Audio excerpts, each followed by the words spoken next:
morning. Welcome to Tribune News on Q, your go-to morning news source, only here, the Daily Tribune. We're live on Daily Tribune's Facebook page, Daily Tribune PH on YouTube, and the Daily Tribune Official on TikTok. For today's headlines. A former law dean said the Senate impeachment court cannot compel detained senators Jinggoy Estrada and Rodante Marcoleta to attend Sara Duterte's trial without violating the separation of powers. The first major clash in Sara Duterte's impeachment trial centered on the authenticity of her live stream, as prosecutors defended its integrity while the defense challenged its completeness and admissibility. Vice President Sara Duterte came to the Senate on Tuesday, a day after her historic impeachment trial began, but only to meet behind closed doors with her legal team. The Department of Human Settlements and Urban Development has maintained a zero overdue regulatory applications for 3 straight weeks, a move officials say will help speed up housing development nationwide. South Korea has begun enforcing a revised law imposing tougher penalties on repeat offenders who spread false information online, despite concerns over its impact on free speech. Slower June inflation has bolstered the government's push to extend the 50 peso per kilo price cap on imported rice, with Francisco P. Chu Laurel Jr. citing stable food prices as key to easing living costs. Heart Evangelista returned to Powers for fashion events a week after being discharged from the hospital for exhaustion, drawing mixed reactions from supporters.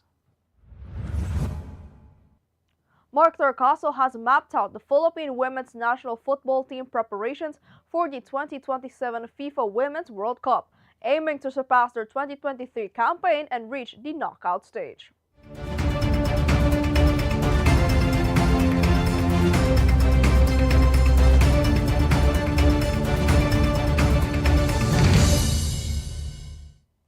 Today is the 8th of July, 2026, Wednesday, and I'm Eliana Lacap bringing you today's top stories. Let's kick things off with today's weather. Super Typhoon Inday has entered the Philippine area of responsibility, but Pag-asa says the southwest monsoon or the Habagat will be the main weather system affecting the country. Habagat will bring cloudy skies, scattered rains, and thunderstorms over parts of the Visayas and Mindanao, with possible flash floods or landslides due to moderate to heavy rains. Meanwhile, Metro Manila and the rest of the country will have partly cloudy to cloudy skies with isolated rain showers or thunderstorms due to localized thunderstorms. Now, due to the weather, classes are suspended in Caloocan City from daycare to senior high, schools in all public and private schools. Malabon City has suspended face-to-face classes at all levels. Meanwhile, Navotas City has suspended classes from preschool to senior high school in both public and private schools. Meanwhile, the University of St. Lasal in Bacolod City will continue synchronous online classes through July 8th, with face-to-face classes remaining suspended as precaution.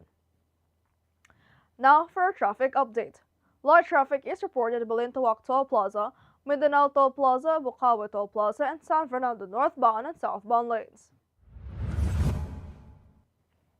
All other areas of NLEX, SLX, and NLEX connector, including toll plazas and interchanges, are also experiencing light traffic. Now let's move on to this morning's headlines. A former law dean said the Senate impeachment court cannot compel detained senators Jinggoy Estrada and Rodante Marcoleta to participate in Vice President Sara Duterte's impeachment trial, saying it would violate the constitutional separation of powers. Former FEU law dean Mel Santamaria said only the Sandigan Bayan has authority over detained lawmakers, citing Supreme Court rulings limiting their legislative functions. Meanwhile, Senator Alan Cayetano argued they should be allowed to serve as impeachment judges. Santamaria said any decision ultimately rests with the anti-graft court. Now, the impeachment trial of Vice President Sara Duterte saw its first major courtroom clash, as prosecutors presented an NBI digital forensics expert to authenticate her controversial November 2024 live stream. NBI examiner John Mark Kalilung testified that the livestream was preserved through Meta and verified using forensic methods, with no signs of editing or AI manipulation. The defense questioned the video's authenticity and the admissibility of Meta records, but presiding officer Chis Escudero overruled the objections, allowing the prosecution to continue presenting its evidence. Now, Vice President Sara Duterte returned to the Senate on the second day of her impeachment trial, but only for a closed-door strategy meeting with her legal team. Before the meeting, Duterte told reporters, "In this bloodbath and bludgeoning, I will be bloodied but unbowed," without taking questions. Defense spokesperson Michael Poa said the meeting was scheduled to discuss the next steps after the defense challenged the trial's constitutionality. Earlier, Duterte also visited detained Senator Rodante Marcoleta, who remains hospitalized after his arrest on non-bailable plunder charges. Now, the Department of Human Settlements and Urban Development has maintained zero overdue regulatory applications for 3 straight weeks under its Zero Backlog program, speeding up approvals for subdivision and condominium projects. Housing Secretary Jose Ramon Aliling said the initiative supports faster housing delivery by cutting red tape and improving efficiency under the Expanded Pambansang Pabahay para sa Pilipino program. The department cleared all pending applications through closer regional oversight and aims to sustain the gains with digitalization, stronger accountability, and continuous performance monitoring. Meanwhile, South Korea has begun enforcing a stricter law against online misinformation, requiring major digital platforms to create systems for reporting false or manipulated content and publish transparency reports every 6 months. The revised law allows penalties of up to 5 times the actual damages for those who intentionally spread illegal false information, while repeat offenders may face fines up to 1 billion won. The measure follows a surge in misinformation after the country's failed 2024 martial law attempt, though critics warn it could affect free speech. Now, the June inflation slowed to 6.4% from 6.8% in May, while food inflation eased to 5.4%, driven by lower prices of rice, fish, and meat. Citing the slowdown, the Department of Agriculture is pushing to extend the 50 pesos per kilo rice price ceiling on imported rice. Agriculture Secretary Francisco P. Chu Laurel Jr. said stable food prices help ease the cost of living, adding that adequate supply, efficient distribution, and affordable rice are key to keeping inflation manageable while protecting both consumers and farmers. Now, a week after being discharged from the hospital for exhaustion, Heart Evangelista returned to Paris for Couture Week, where she was also spotted shopping at Schiaparelli, drawing mixed reactions online.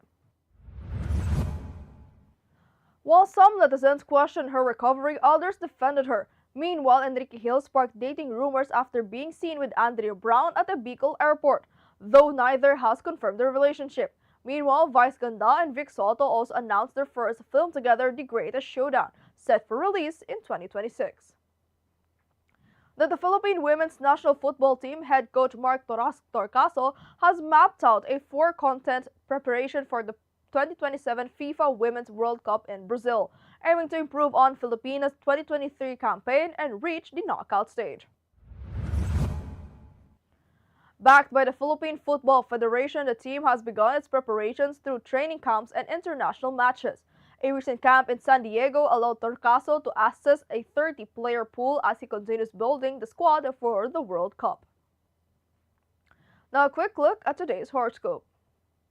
Today calls for appreciation and mindfulness, Taurus. You'll find joy in the beauty of nature and may feel inspired by the world around you.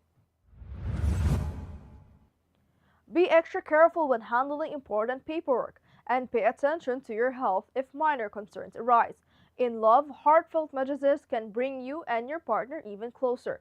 Financial conditions are also set to improve, giving you greater confidence and peace of mind as the day unfolds. Now, Katribo, did you know on July 8 in 1987, Jaime Cardinal Sin began a historic Vatican mission, becoming the first Roman Catholic prelate to visit the Soviet-occupied Lithuania since the Russian Revolution.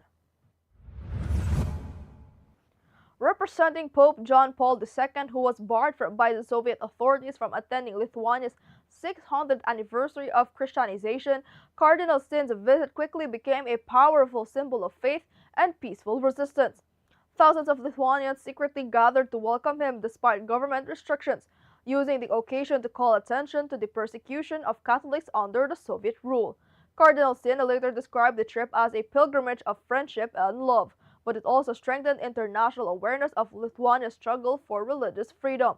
Less than 3 years later, Lithuania became the first Soviet republic to declare independence from the USSR.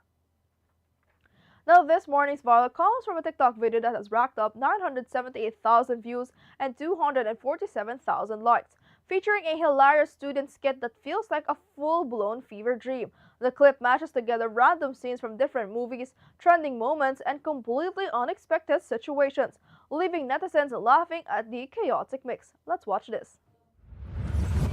Kaya stop comparing me to her. Enough, Anna. I'm your brother. You don't understand me? Yeah, you're right. Pero best friend ka lang. Isa, dalawa, tatlo.